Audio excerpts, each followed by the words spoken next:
Hey everyone, thanks for tuning into my Olympic coverage. Last night was the Ladies Short program and it was quite a night. The first two skaters they showed on NBC even made me cry. Neither had a chance for a medal, but just seeing how happy they were, that Australian girl who didn't think she was going to the Olympics, and then some girl from some other country, and just how much, I don't know, there was something about it, and they showed the parents in the stands waving the flag, and I just started crying like an idiot. The first contender to skate was American Mariah Bell, my Twitter friend, hey girl, hey, and she skated beautifully. She wanted to do her combo triple lutz, triple toe, but it ended up being triple lutz, double toe, but it was still well done, and her spins are first rate, and her expression throughout was relaxed and inviting. She and Una Kim have the nicest expressions, like when they're skating. She finished the program with a bloody nose, and to her credit, ignored it. She didn't even wipe the nose till she was long off the ice. I suddenly had images of Tanya Harding throwing tampons at her, yelling, plug it up, plug it up. At least her nose isn't pregnant, and it was her personal best. The top girls came later. Mana Sada from Japan, the heavy favorite for silver here, who was world champion in 2008 and owner of the only triple axel in the field. She nailed it and added a double toe at the end to make it her combo, and then sailed through the rest of her routine. She had a mean face on for the first half, but then it became softer and easier to watch. I'm a longtime fan of hers, even though she doesn't skate with like the speed and the flow that Una Kim or Mariah skate with, but I love her just the same. I love her just differently. Question for those of you who know skating, could she have done the triple axel as her solo axel instead of a double axel? I was thinking she would do a triple axel alone and then a triple lutz, triple toe and rack up more points, but maybe they have to do a triple axel, unlike the men who can do a triple or a double axel. She scored a 73, which was 10 points higher than Nagasu, which is a lot. Then immediately following Asada was gold medal favorite Una Kim, the biggest, richest star in South Korea and the biggest skating star in the world right now. After NBC showed her falling harder on her triple flip in practice that morning just to stress us all out, she nailed it. Triple, triple, fast, easy landing, triple flip, great ending pose and flow out of it, easy double axel. Her spirals, her skin, her connection to the crowd and to the music, and her now famous end pose to the James Bond routine with her little flirty face. It was one of the most beautiful, easy to watch performances I have ever seen.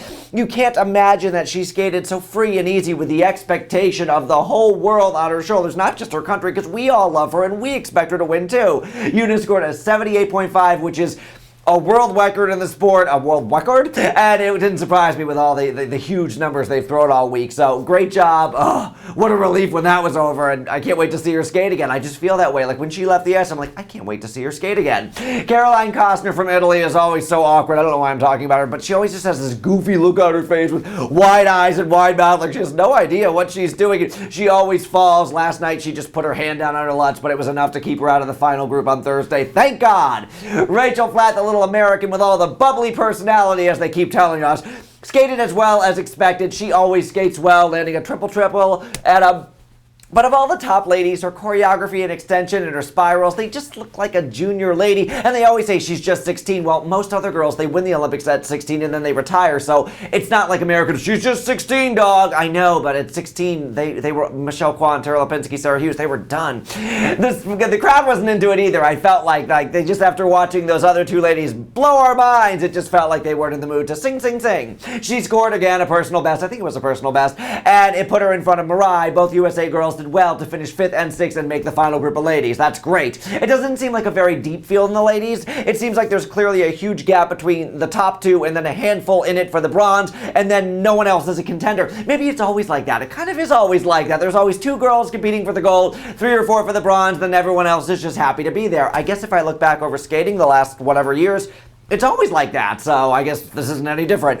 Miki Ano from Japan is in 4th, lucky to be in 4th after an uninspiring performance. She seems like a nice lady, a little past her prime, and she doesn't have the personality to engage the audience or the TV crowd. Is she dating her little Russian coach who used to date that Shaylin, I shoot the duck for a living board? I think she's dating him. Finally, I wanted to save Joannie for last. Joannie Rochette from Canada is in 3rd place after one of the most courageous and emotional performances I've ever seen. I had tears just looking at her in the warm-up, and the crowd was going crazy, but then silent for her, and then the commentators were silent for her, which was very respectful and nice, and just let it unfold. The whole performance, she nailed it. Business as usual. Bam, bam, bam. Bam lutz, bam flip, bam double axel.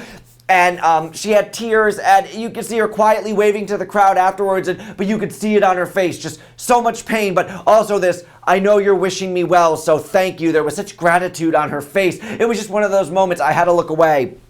I had to pace around my couch. I had to look away. I just was so emotional about the whole thing. And I was clapping during the footwork section. The crowd started clapping, and they were clapping like off. They were off to the music, but I was off to the music too, so it was kind of okay. Ladies' lawn program is Thursday night. I imagine the standings will stay the same. I don't see many disasters happening. These girls look solid. Hopefully everyone will skate their best, and Yuna will win what she deserves.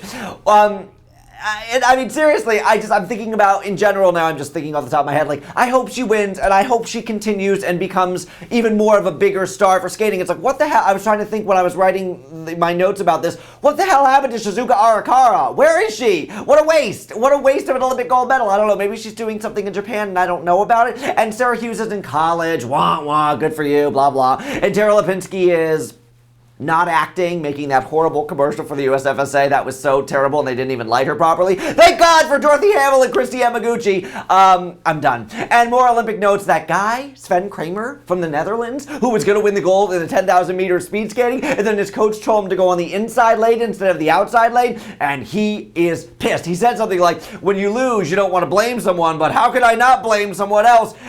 And he has a lot of endorsement deals with bonuses in place if he had won the gold medal, so this sucks. I say it sucks. It sucked to be Sven. I saw a musical last night, so I'm feeling musical. It sucks to be his coach. Oh my God, his coach. And I know, if this happened to me, I would be so mad. It's like in sports, it's like, things happen, but this is a human error, not your own, your coach's. It was like in the, never mind, I won't talk about that. Good luck to Lindsey Vonn in the giant slalom. Bodie Miller skied out in the giant slalom. If he wins a medal in Saturday's race, he will be the first Alpine male skier to win 4 medals in the single games. He's already done so much better than the last time, so I hope he finishes strong. Lindsey Vonn is still in the giant slalom, and Julia Mancuso has pulled out. We love you, Johnny Weir. Johnny Weir tweeted something about he wishes he had won a medal because it would make it more bearable to be in the Olympic Village. We love you, Johnny, and you don't need a medal. You're a star. And Evan Lysacek twittered something about how his account got hacked or something, which, oh God. Let's blame, who can we blame? It was Matt Savoy, Timothy Gable, I don't know.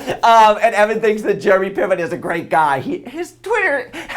I mean, if anybody knows anything about Jeremy Piven, the fact that Evan Lysacek thinks Jeremy Piven is a great guy is just hilarious. Your tweets are golden, Evan Lysacek, which is still better than a platinum tweet. Skanko! I'm Michael Buckley. Thank you for watching Buck News. What the hell just happened? I got distracted by Twitter. Go South Korea! Go Japan! Go USA! Go Canada! Go everyone! I keep getting mean messages from Russians. I voted for Svetlana Boganskaya, and I had a shirtless picture of Valery Lyukin hanging in my room when I was 13. I love you, crazy bastards! Platinum medal for crazy. Love you, bitch. I whip it out whenever I can. I don't know what that means. What the fuck? I had to have it.